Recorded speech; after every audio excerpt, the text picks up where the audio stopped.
All right, we are back after our talk with Hawk Newsome. Joining me now is Fox and Friends Weekend co-host Pete Hegseth. Pete, your thoughts on what he... I mean, obviously, you know, he's a very animated person. He's very passionate about what he believes in, and he's had a lot of back and forth with the incoming mayor about, particularly, I think, about this plainclothes unit being disbanded and now returning to the streets under Eric Adams is what he's promised. What do you think?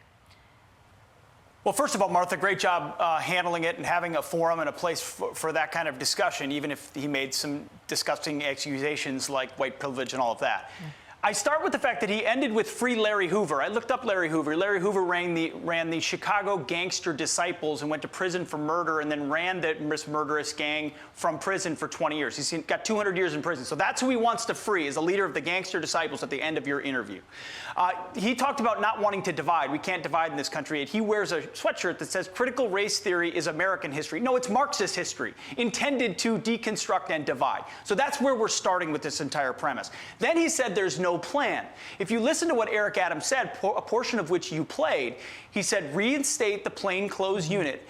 Then he looked out at the audience to one of the authors, Bill Bratton, of the broken windows theory and said, your legend may not be done, alluding to the fact that the broken windows policing that restored peaceful streets to New York City in the 80s under Giuliani and others might be in our future. And you know what? That may make him an enemy of Black Lives Matter and the gangs, but it will make him a hero of every other black citizen, Hispanic citizen, white citizen, Republican, and Democrat in this beautiful and great city, which was destroyed by an effectively communist mayor who totally undercut the cops at every corner. You see it, you live it, you breathe it, you see it right now in New York City. And the reason it's across the country, the argument he wanted to make, is because the same DAs and the same type of Democrat mayors are making the same kind of defund the police moves and bail reforms, which are letting the gangsters and the criminals out of jail to commit repeat offenses. So his logic doesn't make sense to begin with.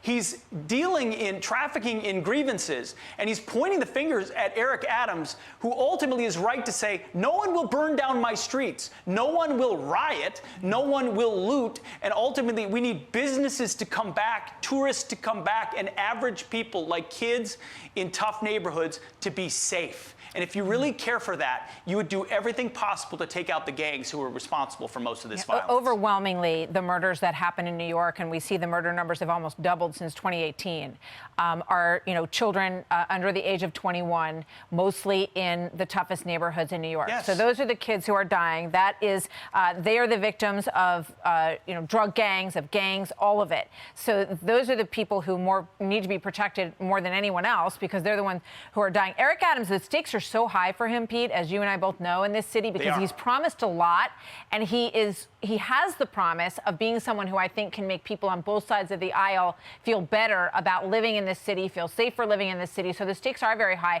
and he is going to have to follow through on his plans, and it's not going to be easy. So we do wish him well across the board as New Yorkers as he heads into January 1, when he will take over as mayor. Pete, it's always good to get you to weigh in, so we appreciate you coming here today. Thank you very much. Thank you, Martha. You bet.